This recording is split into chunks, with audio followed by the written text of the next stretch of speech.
The wind moves across empty fields, where men once stood, waiting for a liberation that never came. In the ruins of memory, beneath official records and diplomatic smiles, lies a truth so uncomfortable that history itself seemed to forget it, that after the greatest war the world had ever known, after millions died to defeat tyranny, thousands of Soviet soldiers, allies in victory, were abandoned to their fate. This is not a story of enemies, but of friends betrayed.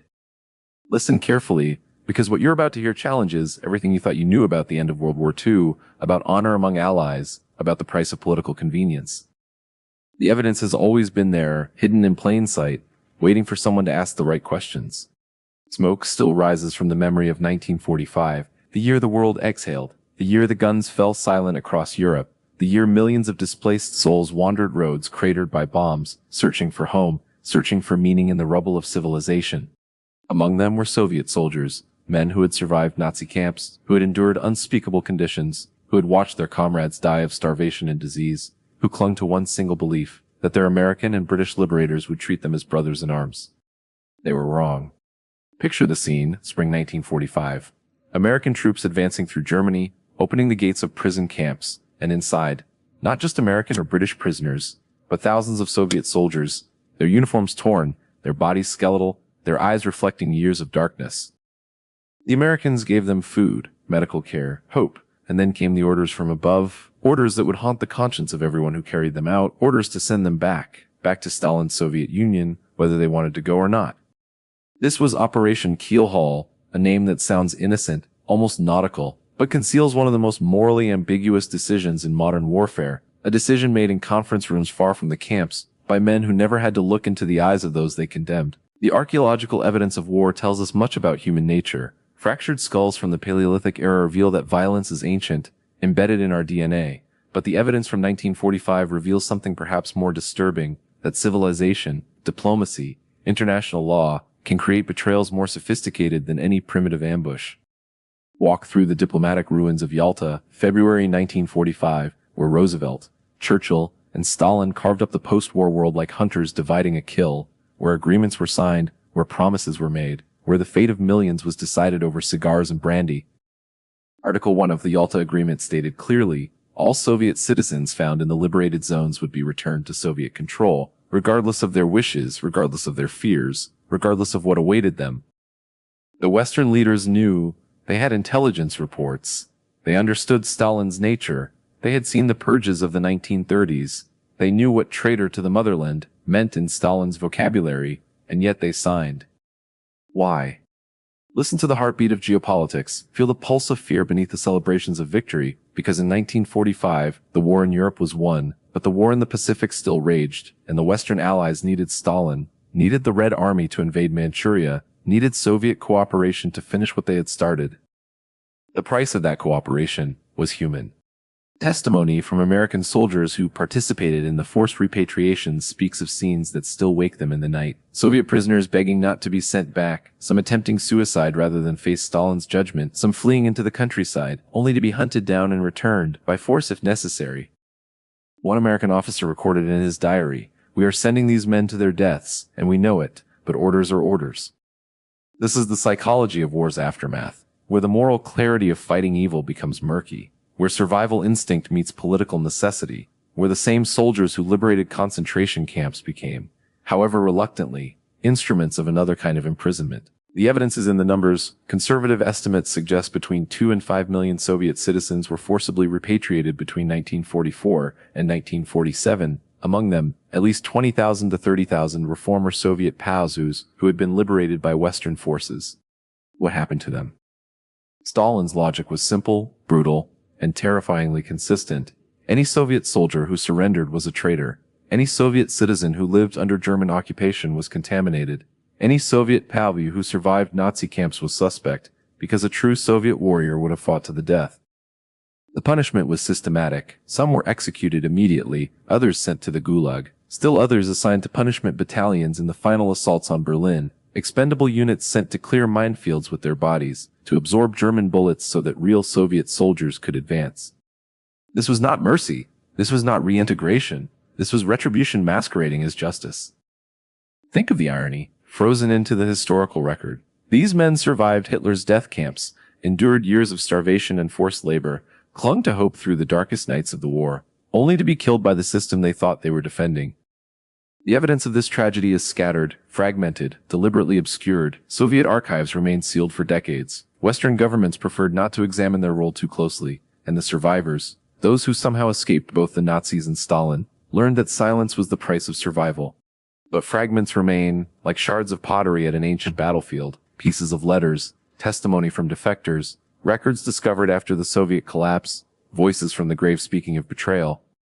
One survivor, who managed to avoid repatriation by hiding his identity, later testified, "The Americans were kind to us. They gave us food, they called us allies, and then they put us on trains heading east, and we all knew, that we were riding toward our execution." Listen to the silence that followed, the decades of official amnesia, because this story contradicts the simple narrative we prefer, the story of World War II as a clear moral victory, of the Allies as pure heroes, of liberation as absolute. But the truth is more complex, more troubling, more human. The truth is that even in the defeat of absolute evil, compromises are made, that even heroes make choices that haunt them, that the fog of war doesn't clear when the shooting stops, it just changes shape. Consider the modern implications, the echoes that reach us today, because this wasn't just about 1945, this was about establishing precedents, about what nations owe to individuals, about when political necessity overrides human rights. The United Nations, born from the ashes of World War II, proclaimed universal human rights, but the forced repatriations continued into 1947, suggesting that rights are universal, except when they're not, except when they're inconvenient. This is the anatomy of moral compromise, dissected layer by layer, revealing how fear, how political calculation, how the desire to maintain alliances can transform liberators into accomplices.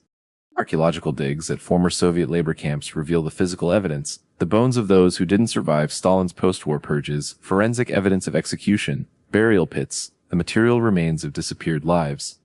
But the deeper excavation, the one we must conduct within ourselves, asks harder questions.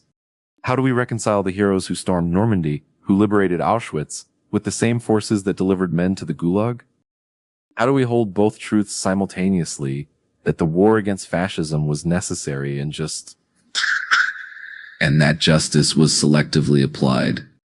The psychological burden fell most heavily on those who executed the orders. American and British soldiers who had to force desperate men onto trains, who had to use rifle butts and bayonets on people they had just freed, who returned home with medals and nightmares, carrying memories their societies didn't want to hear. This is the hidden trauma of victory, the wounds that no parade acknowledges, the guilt that comes from following orders you know are wrong. The transformation of these soldiers, from liberators to enforcers, mirrors the transformation of war itself, from clear battles between armies to murky political operations, where the lines between right and wrong blur, where victory doesn't feel clean. Symbol and reality merge here. The trains heading east carrying Soviet repatriates become a metaphor for all the uncomfortable truths we prefer not to examine, for all the times political expedience triumphs over principle, for all the promises broken in the name of national interest. The fire that consumed Europe didn't just destroy cities, it burned away illusions about human goodness, revealing that survival, that power, that the desire to win can motivate any compromise.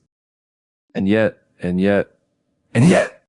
there were individuals who resisted, American and British officers who found ways to delay the shipments, who lost paperwork, who allowed prisoners to escape, who chose conscience over orders. Their resistance was small, inadequate, insufficient to change the outcome, but it represents something essential about the human capacity for moral courage, even within systems designed to suppress it. The steel of conviction can sometimes resist the pressure of political necessity, not often, not enough, but sometimes. Listen to what the survivors say. Those few who lived long enough to tell their stories after the Soviet Union collapsed. They don't curse the individual soldiers who herded them onto trains. They understand that fear and orders control most men. Their anger is reserved for the leaders, for Roosevelt and Churchill, for the diplomatic machinery that treated human beings as bargaining chips, for the calculated decision that Soviet goodwill was worth more than Soviet lives. This is not about villains. This is about the banality of geopolitical calculation, about how easily human suffering becomes abstract when viewed from conference rooms and capitals. The shadow of this decision stretches forward, touching every subsequent moment when nations chose political convenience over human rights, when alliances mattered more than individuals, when the machinery of international relations ground up the powerless in the gears of the powerful. From Hungary in 1956, to Prague in 1968, to countless other moments when the West chose stability over justice, the precedent was set in 1945 that some people, in some circumstances, are expendable. The silence that followed Operation Keelhaul was not accidental. It was institutional, a conscious decision by Western governments to minimize an embarrassing episode, to preserve the myth of the good war, to avoid uncomfortable questions about moral authority.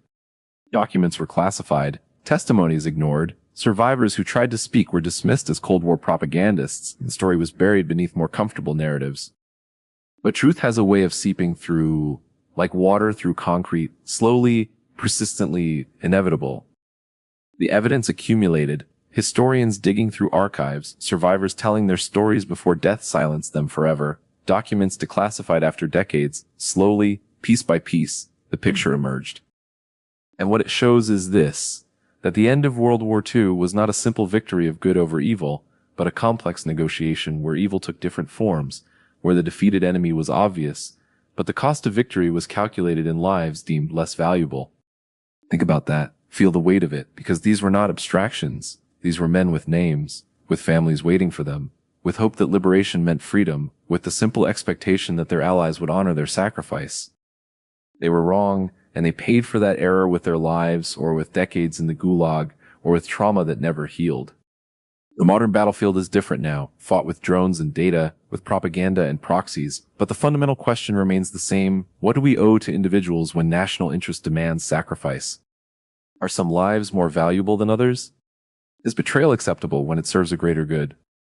Who decides what greater good means? These questions don't have comfortable answers. They sit in the conscience of civilization like shrapnel, working their way deeper with time, impossible to remove without causing more damage. The heartbeat of history pulses here, in this forgotten story, reminding us that human nature hasn't evolved beyond the tribal instincts that drove our ancestors to violence. We've simply developed more sophisticated ways to rationalize our betrayals. The smoke from 1945 still rises, carrying not just ashes, but questions about what we're capable of, about what civilization really means, about whether justice is ever truly universal or always, inevitably, conditional. Stand in the empty fields where Soviet soldiers waited for trains that would carry them home or to their deaths and ask yourself, what would you have done? Would you have followed orders? Would you have resisted? Would you have looked into their eyes and seen brothers or strategic complications? The evidence of war is everywhere, in trenches and treaties, in medals and monuments, but the deepest evidence, the most troubling, is within ourselves, in our capacity for compassion, in our capacity to ignore it when it becomes inconvenient. This is not just history, this is anatomy, a dissection of the human condition, revealing that beneath civilization's thin skin, beneath our proclamations of universal rights and moral authority, the same survival instincts still govern, the same willingness to sacrifice others for our own security, the same ancient fear dressed in modern language. The weapons have changed, from stones to smart bombs, from tribal raids to global conflicts, but the essential calculus remains: whose versus them, survival at any cost, the strong determining the fate of the weak. And yet, the fact that this story disturbs us, that it challenges our comfortable narratives, that it makes us uncomfortable, suggests that something within us resists this logic. That conscience, however often overridden, however easily suppressed, still whispers that some things are wrong, regardless of political necessity. That whisper is the evidence that matters most, the proof that we're capable of more than survival, that justice, however perfectly pursued, remains an aspiration worth struggling toward. The forgotten Russian soldiers, abandoned by their allies, betrayed by their leaders, condemned by history to obscurity, speak to us still, their voices echoing across the decades, asking us to remember, asking us to learn, asking us to do better. Not because we can change what happened to them, but because the same choices, in different forms, confront every generation. Will we choose convenience or principle? Will we sacrifice individuals for political gain? Will we look away from injustice when it serves our interests? The smoke curls into the sky, carrying memories of those who believed they were fighting for freedom, and learned that freedom, like justice, like honor, depends on who you are and who needs you.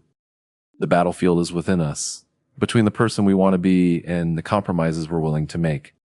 That war, unlike the ones in history books, never ends. It continues in every choice we make, in every time we remain silent, in every moment we choose security over solidarity. The evidence is clear, written in bones and documents, in survivor testimony and diplomatic cables. The West abandoned Soviet soldiers after liberating them, knowing their fate, choosing alliance over honor. But the deeper evidence, the verdict we must deliver, is about ourselves. Because the question isn't just what happened in 1945. The question is, what would we do today, tomorrow, when faced with the same choice between principle and expedience? The trains are still running, heading toward different destinations, carrying different passengers, but the essential journey remains the same. And we, like those who came before, must decide whether to look away or to bear witness, whether to forget or to remember. The Russian soldiers vanished because it was convenient to forget them, because their survival complicated the narrative, because remembering would require acknowledging uncomfortable truths about the price of victory. They're still vanishing in different forms for different reasons, but with the same result: silence. And in that silence, we hear the answer to the question we've been avoiding. We let them vanish because we could, because it served us, because looking away is easier than confronting what we've done. The evidence of war isn't just in ruins and records. It's in the choices we make when no one's watching, in the compromises we rationalize, in the people we forget. That is the anatomy of conflict. That is the truth we carry. That is why the smoke never stops rising.